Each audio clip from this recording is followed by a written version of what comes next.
Good morning, dear student. This is our part 2 of the geography lesson Natural Vegetation and Wildlife. Today we will start our lesson line to line.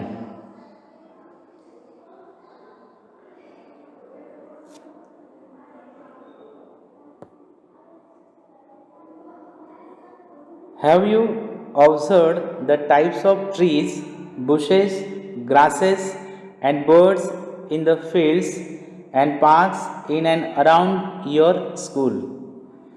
Dear student, क्या आपने trees के अलग अलग type, bushes, grasses, birds खेतों में या parks में या आपके आजू बाजू आपने देखे हुए हैं? आर दे सिमिलर और देयर आर वेरिएशंस? तो जो भी पार्क में या फील्ड में या आपके घर के आजू बाजू में जो भी आपने प्लांट लाइफ, ट्रीज या एनिमल देखे होंगे, क्या वो सेम होते हैं? India being a vast country, you can imagine the types of bioforms available throughout the country. अब इंडिया एक वास्ट कंट्री है, बड़ा कंट्री है, तो आप इंडिया में अलग अलग प्रकार के एनिमल और प्लांट लाइफ देख पाते हो, अलग अलग प्रकार के। एक हमको नया वर्ड्स यहाँ मिला है, बायोफॉर्म्स। उसका मतलब होता है टाइप्स ऑफ लिविंग ऑर्गेनिज्म। जो एनिमल होते हैं या जो प्लांट लाइफ होता है वो हम एक जैसा नहीं देखते हैं। आप देखते होंगे इंडिया में जितने भी स्टेट्स है या यूनियन टेरिटरीज है उसमें नॉर्दर्न पार्ट में जाओगे या सदर्न पार्ट में जाओगे या ईस्टर्न पार्ट में जाओगे या वेस्टर्न पार्ट में जाओगे तो you will be find a variety of plant life and a variety of animal life. That is because of the variety of plant, variety of climate, we will have different types of plant life and animal life.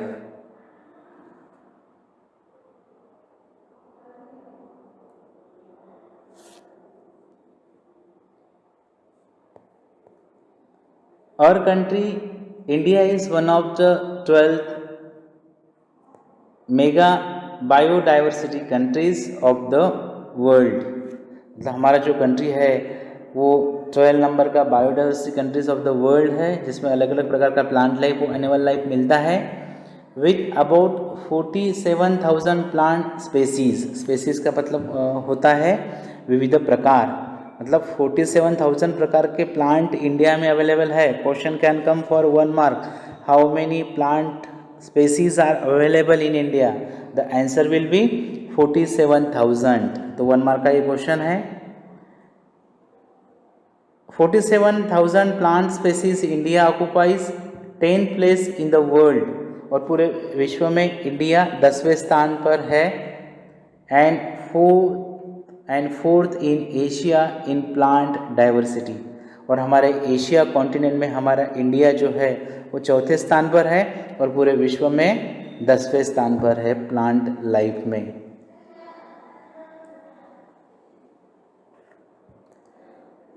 There are about 15,000 flowering plants in India, मतलब फूलों वाले 15,000 plant India में available है जिनको फूल आते हैं।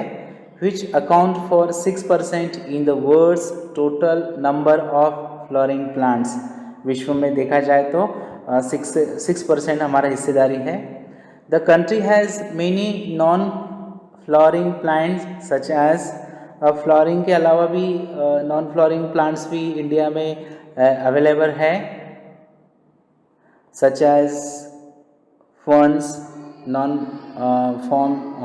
Flooring plant है फर्न्स, जिसका मतलब होता है meaning of ferns flowerless plant which has feathery or leafy fronds and reproduces by spores released from the undersides of the fronds। ये मतलब है फर्न्स का, अलगी है एंड फंगी है जिनको फ्लावर्स नहीं आते। India also has approximately 90,000 species of animal, और इंडिया में 90,000 प्रकार के अलग अलग एनिमल है।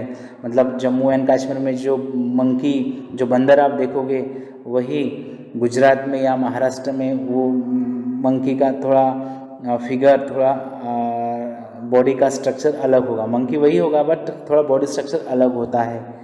जो बियर, वाइल्ड बियर हम मध्य प्रदेश में या गुजरात में देखेंगे, वही जम्मू एंड कश्मीर में, हिमाचल प्रदेश में थोड़ा अलग होगा। तो because of the climate, because of the region. तो 90,000 प्रकार के एनिमल के टाइप है। Question can come, how many species of animals are available? 90,000। And अगर ऐसा आया तो how many types of plant life is available? तो 47,000। As well as a rich variety of fish in its fresh and marine waters. तो fresh water में और marine water में भी मछलियों के अलग अलग प्रकार अवेलेबल है।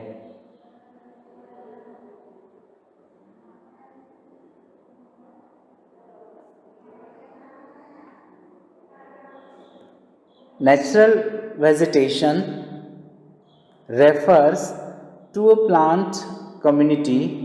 अब नेचुरल वेजिटेशन एक प्लांट का कम्युनिटी होता है which has grown naturally without human aid and has been left undisturbed by humans for a long time. तो question can come, what is mean by natural vegetation? तो natural vegetation मतलब नैसर्गिक plant जो होता है वो नेचुरली उगता है और ह्यूमन का उसको कुछ इंटरफेरेंस नहीं होता है, डिस्टर्ब नहीं होता है। This is term as virgin vegetation. उसको ही वर्जिन वेजिटेशन बोला जाता है। 1 मार्क के लिए क्वेश्चन आता है, what is mean by virgin vegetation? तो एक ये क्वेश्चन आ सकता है।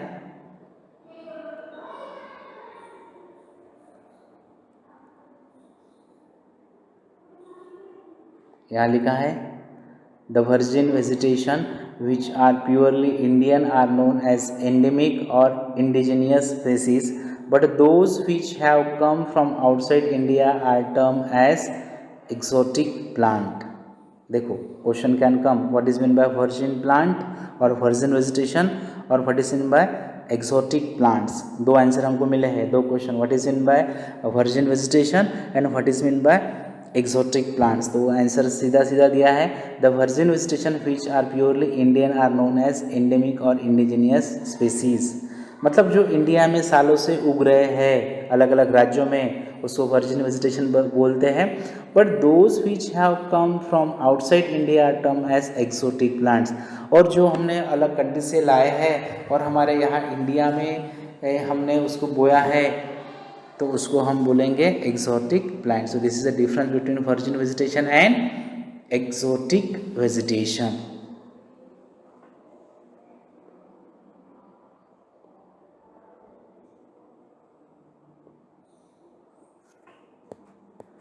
The term flora is used to denote plants of a particular region or period. Flora मतलब plant life. ट्रीज़ को फ्लोरा बोला जाता है। किसी रीजन में, किसी स्टेट में, किसी एरिया में जो प्लांट लाइफ होता है, it is also known as flora. Similarly the species of animal are referred to as fauna. और जो भी एनिमल का जाति होता है अलग अलग राज्यों में, अलग अलग रीजन में, उसको फोना बोलते हैं। मतलब फ्लोरा का मतलब प्लांट और फोना का मतलब एनिमल, ये ध्यान में रखना है अपने। This huge diversity in flora and fauna kingdom is due to the following factors. अब हमारे इंडिया में जो भी अलग अलग प्रकार के एनिमल्स है, अलग अलग प्रकार के प्लांट लाइफ है, ट्रीज़ है, वो किन कारणों से है, that is very important to understand.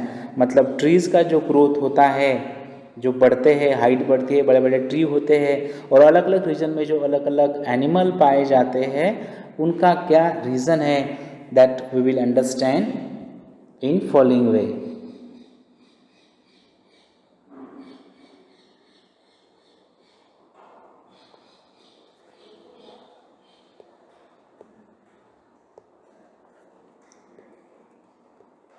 तो first we will understand that is relief. अब हम रिलीफ फीचर में लैंड है, सॉइल है, टेम्परेचर है, सनलाइट है, प्रेसिपिटेशन है, इसके बारे में अंडरस्टैंड करने वाले हैं। तो question can come for 5 marks, which are the important relief feature for the growth of plant life और एनिमल लाइफ, और for the growth of flora और फोना। फ्लोरा मतलब plant and fauna means animal. तो सबसे पहले हम देखने वाले हैं लैंड के बारे में, importance of land.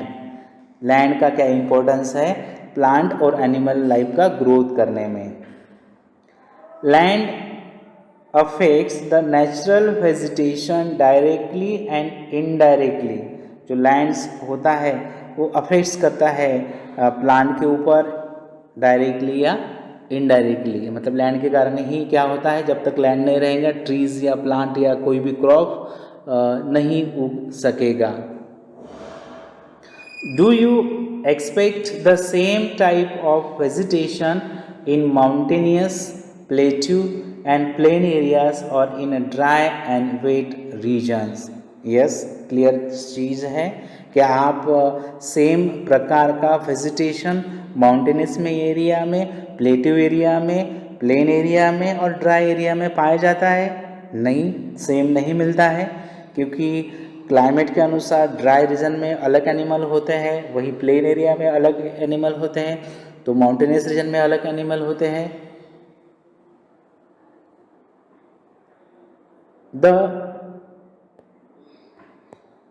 The nature of land influences the type of vegetation. अब लैंड का प्रकार कैसा है, उसका नेचर कैसा है, according to that plant life will be there. You can observe different states, मतलब पंजाब, हरियाणा और उत्तर प्रदेश में गेहूं का उत्पादन जितना होता है उतना अलग राज्यों में नहीं हो सकता है। महाराष्ट्र में कपास और ज्वार का जो उत्पादन होता है वो जम्मू कश्मीर में या हिमाचल प्रदेश में नहीं होता है। मतलब every state is having a particular climate that is important for the growth of particular vegetation. मतलब क्लाइमेट के अनुसार वेजिटेशन बनता है। The fertile level is generally devoted to agriculture. जो फर्टाइल लेवल होता है वो खेती में उगता है। द अनडुलेटिंग, एक नया वर्ड हमको मिला है, अनडुलेटिंग का मतलब होता है having a smoothly rising and following form और आउटलाइन। तो द अनडुलेटिंग मतलब उतार चढ़ाव की ज़मीन हम बोल सकते हैं। एंड रफ टरेन, एक नया वर्ड्स मिला है, रफ टरेन्स। टरेन्स का मतलब होता है a stretch of land specially with regard to its physical features, जिसको बोलते हैं terrains, are areas where grassland and woodlands develop and give shelter to a variety of wildlife. See the importance of land for a plant life as well as for animal life. The undulating and rough terrains are areas where grassland and woodlands develop. तो अनडुलेटिंग या rough terrains land के ऐसे area होते हैं जहाँ पर grassland घास उगती है एंड वुडलैंड जहाँ बड़े बड़े ट्री बनते हैं और लकड़ियों के लिए, फर्नीचर बनाने के लिए लकड़ियाँ हमको मिलती है, develop and gave shelter to a variety of wildlife लाइफ। तो ऐसे बड़े बड़े ग्रास के एरिया में, ऐसे बड़े बड़े ट्रीज के एरिया में क्या होता है, variety of plant life and variety of animal life we can observe. See dear student, this is a pictures of land area where variety of trees we can observe and also a grass type is also available. अगर ये land ना होती तो we can't find a grass for eating the animals. Animal को खाने के लिए घास ही नहीं होती अगर लैंड ना होती। अगर लैंड ना होती तो this type of green trees we were enable to observe. तो because of only land here in this picture we can see a variety of trees which are having a full height, full growth, and that type of grass also we are observing. So this is only possible only because of land. So this is the importance of land. Now second relief feature, that is soil, we are understanding, means here we will understand the importance of soil for the growth of plant life and for the availability of animal life. Soil. The soils also vary over a space, जमीन के ऊपर यार in the world we can observe the variety of soil, laterite soil, black soil, that अलग अलग प्रकार की soil हम देखते हैं. Different types of soils provide basis for different types of vegetation. तो जो अलग अलग प्रकार की सॉइल होती है, जैसे डेजर्ट एरिया की सॉइल सैंडी सॉइल होती है, वही प्लेन एरिया की सॉइल जनरली ब्लैक सॉइल होती है, रेड सॉइल का भी एक प्रकार है. तो अलग अलग सॉइल में अलग अलग प्रकार का वेजिटेशंस उगता है. The sandy soils of the desert support cactus and thorny bushes. आपको पता है कि वालवंटी प्रदेश में लाइक राजस्थान डेजर्ट एरिया में जो सैंडी सॉइल्स होती है दैट सपोर्ट, वहाँ कौन से प्लांट उगते हैं? कैक्टस एंड थॉर्नी बुशेस, जिसको कांटे होते हैं. While wet marshy deltaic soil support mangroves. वही वेट गीली और मार्शी जहाँ पानी का प्रमाण ज़्यादा होता है, डेल्टिक सॉइल जो होती है वो कौन से प्लांट को सपोर्ट करती है? मैनग्रोव्स टाइप ऑफ प्लांट को सपोर्ट करती है. And deltaic vegetation.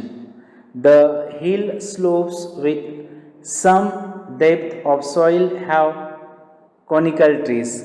अब जो भी हिल स्लोप्स होते हैं वो the hill slopes with some depth of soil have conical trees. तो वहाँ कॉनिकल प्रकार के ट्रीज हम देखने को हमको मिलता है.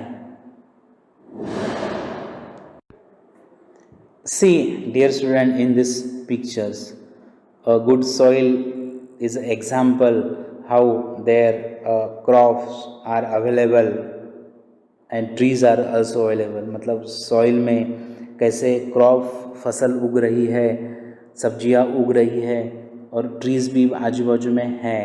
तो soil is also important factor for the growth of plant life. अगर यहाँ प्लांट लाइफ का ग्रोथ होता है तो नेचुरली वहाँ बर्ड्स आएंगे, एनिमल आएंगे. मतलब जहाँ प्लांट होते हैं वहाँ एनिमल भी होते हैं. See, dear students, how in marshy wet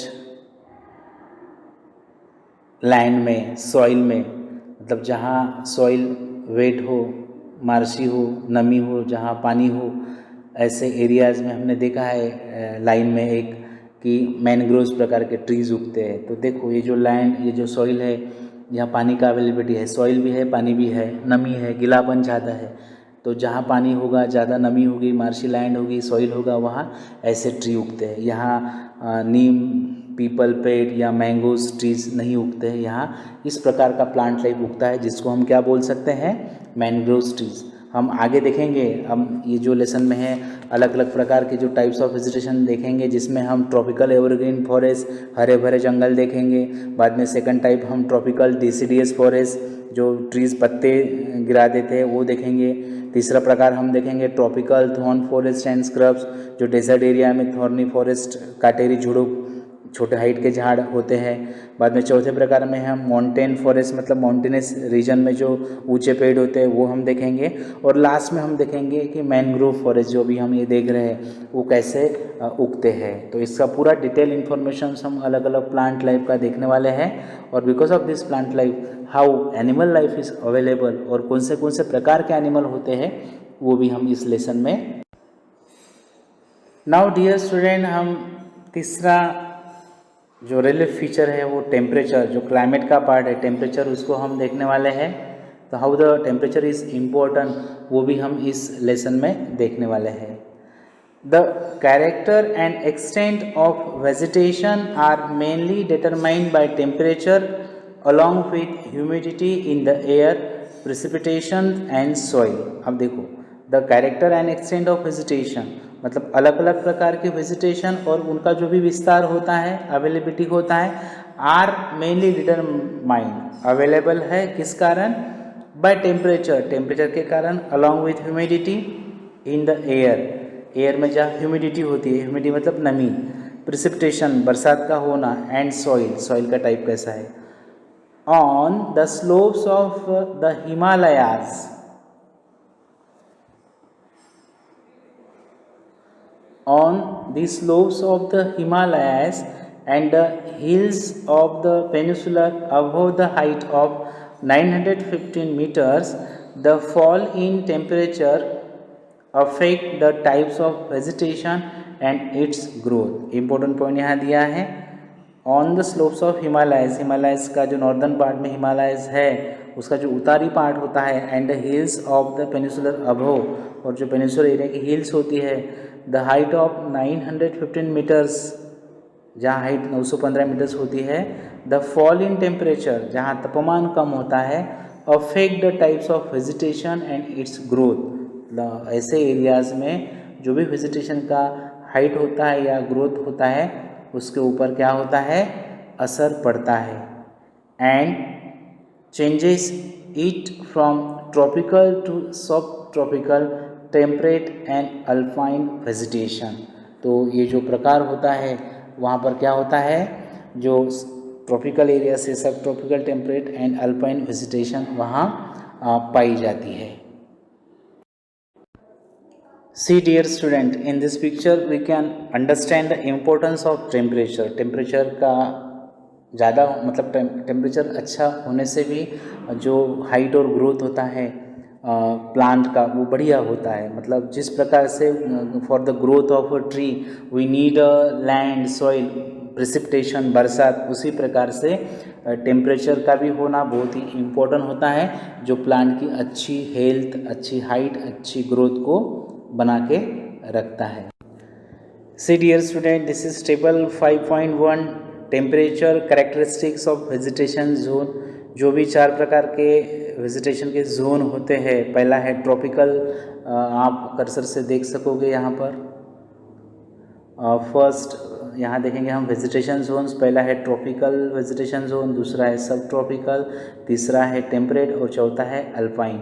अब इसमें हम देखेंगे mean annual average temperature in degree celsius. Tropical में अबव 24 डिग्री सेल्सियस होता है, सब ट्रॉपिकल में 17 degree celsius to 24 degree celsius होता है, टेम्परेट एरिया में 7 degree celsius to 17 degree celsius होता है, अल्पाइन जोन में बिलो 7 डिग्री सेल्सियस होता है।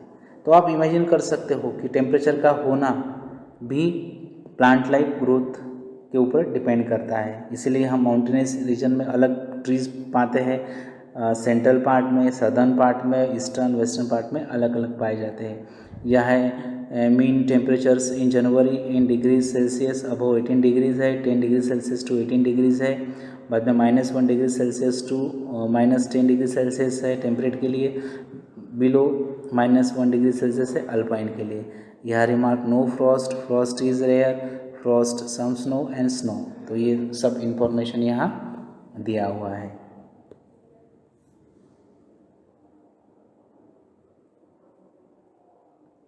So dear student, we are understanding the importance of relief feature for the growth of what?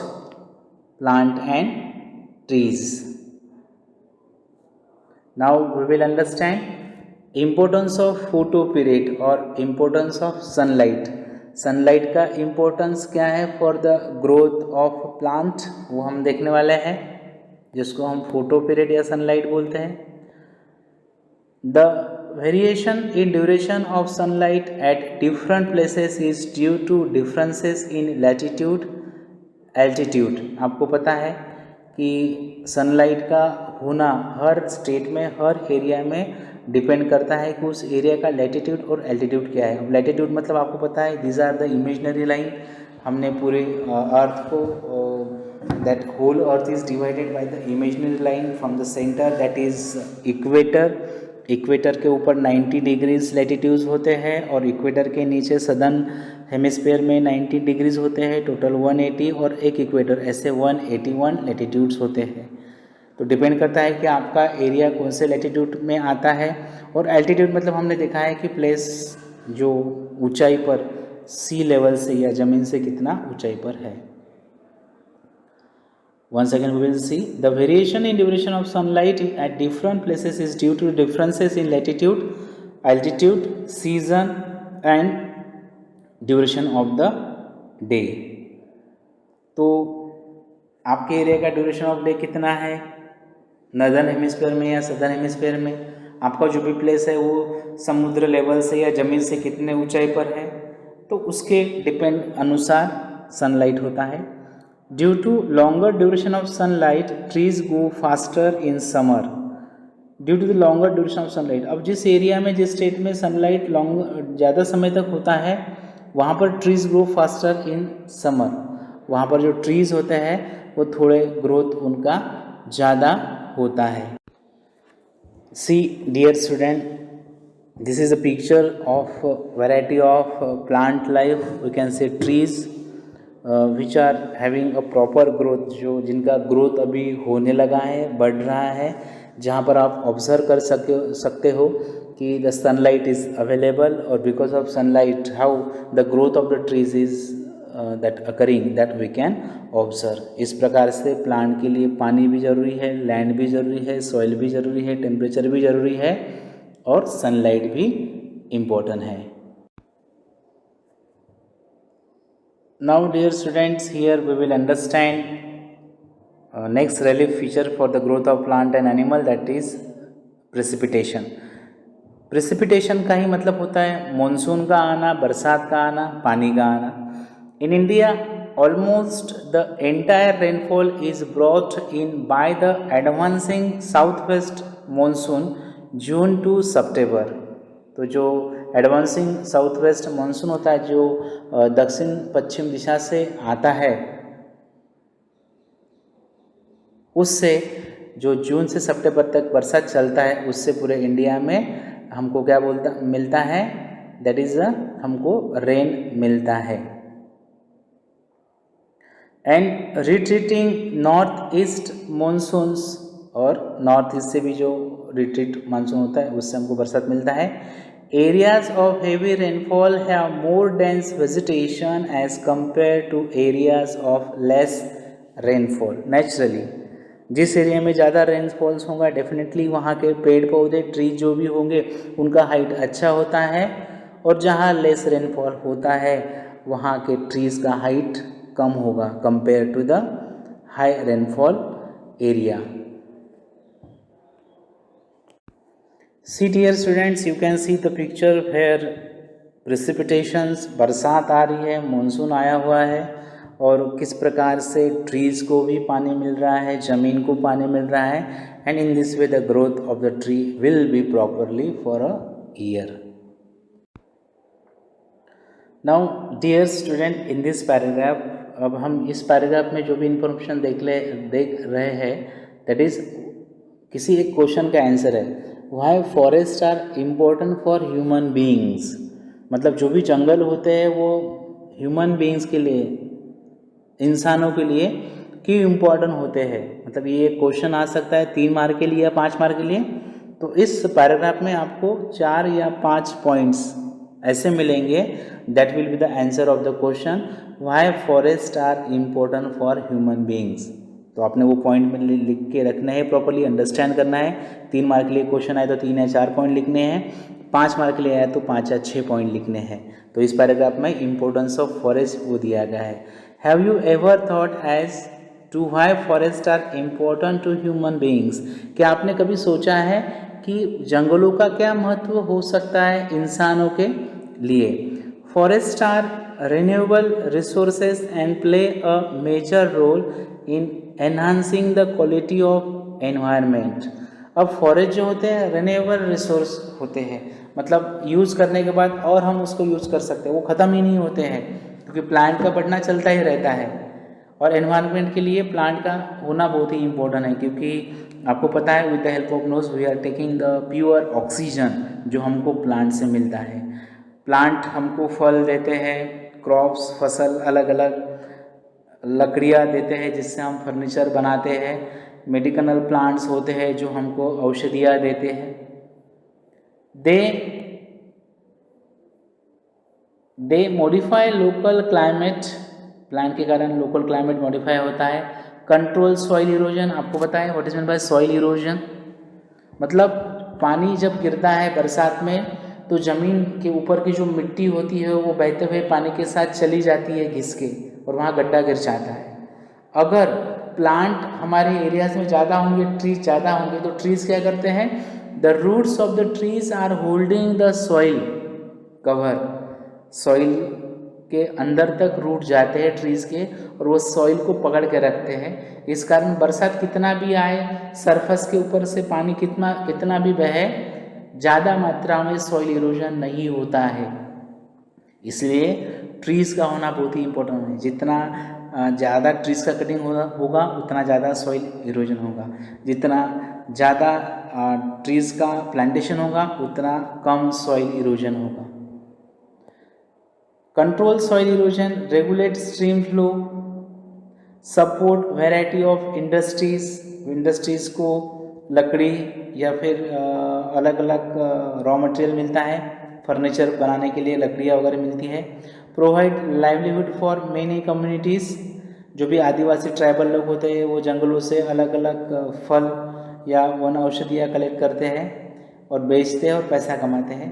And offer panoramic और scenic view for recreation, और जो panoramic और scenic view होता है, किसी फिल्म का शूटिंग होना, या हम पिकनिक को जाते हैं मनाली, जम्मू एंड कश्मीर, हिमाचल प्रदेश, या कहीं कहीं हम घूमने जाते हैं ऊटी, माथेरान, तो प्लांट लाइफ हमारी सीनिक ब्यूटी को भी बढ़ाता है, जिससे हमारा इंडस्ट्री चलता है टूरिज्म का। They control wind force and temperature and cause Reigns, जो भी प्लांट लाइफ फॉरेस्ट होते हैं कंट्रोल विंड फोर्स, विंड हवा के फोर्स को कंट्रोल करते हैं, रोकते हैं, एंड टेम्परेचर को भी कम करते हैं, एंड कॉज रेंस, और जो हमारा वाटर साइकिल होता है उसके लिए जंगल का होना बहुत ही इम्पोर्टेंट है, क्योंकि जंगल होगा तो हवा बहेंगी, हवा बहेंगी तो क्लाउड बनेंगे, क्लाउड बनेंगे तो मतलब टेम्परेचर होता है तो एवेपोरेशंस होता है, ये सब प्रोसेस होता है। They provide, see we are understanding the importance of what, importance of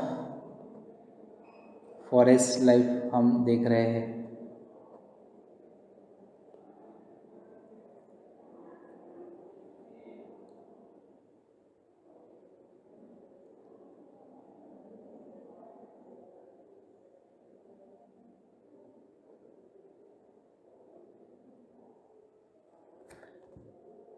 humus to the soil and shelter to the wild life, soil को ह्यूमस भी मिलता है बिकॉज ऑफ फॉरेस्ट, क्योंकि फॉरेस्ट में जो भी पेड़ों की पत्तियां होती है, लीव्स होते हैं, वो ज़मीन पर गिर जाते हैं, सड़ते हैं और उससे ह्यूमस बनता है ज़मीन में। And shelter to the wild life, और जो भी वाइल्ड एनिमल होते हैं, एनिमल टाइगर, बियर, ये जो भी लायन, जो भी वाइल्ड एनिमल्स होते हैं उनके लिए फॉरेस्ट एक हाउस होता है, क्योंकि वाइल्ड एनिमल को हमारे जैसा 1 BHK 2 BHK या 3 BHK बेडरूम, हॉल, किचन ऐसे घर नहीं होता है, क्योंकि वाइल्ड लाइफ का जो भी घर होता है that is a natural place for them is a forest.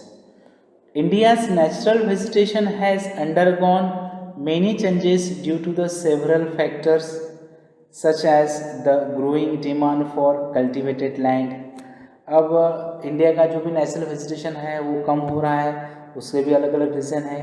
Many changes due to the several factors such as the growing demand for cultivated land, क्योंकि पॉपुलेशन बढ़ रहा है, पेड़ बढ़ रहे हैं, खाने के लिए बढ़ रहा है, डिमांड हो रहा है, तो जहाँ जंगल है वहाँ का कटाई हो रहा है ट्रीज़ का, और वो एरियाज़ खेती के लिए यूज़ हो रहा है, तो हमारा प्लांट लाइफ कम हो रहा है because of the increasing population. Development of industries and mining, urbanizations and overgrazing of pastures, see these are the reason of cutting of forest। जंगलों का कटाई क्यों हो रहा है? डिमांड फॉर कल्टीवेशन लैंड, खेती के लिए जंगल काटे जा रहे हैं। डेवलपमेंट ऑफ इंडस्ट्रीज़ बनाने के लिए जंगलों को काट रहे हैं, वहाँ इंडस्ट्री डाल रहे हैं। इंडस्ट्रीज़ में फर्नीचर इंडस्ट्री हो, अलग अलग इंडस्ट्री हो, उसके लिए लकड़ियाँ लग रही है।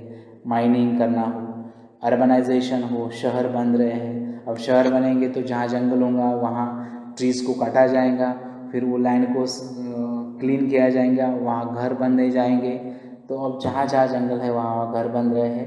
एंड ओवर ग्रेजिंग पोस्चर्स, और एनिमल के लिए जो भी ग्रास उगाने के लिए भी ट्रीज़ को काटा जा रहा है और वहाँ घास उगाया जा रहा है।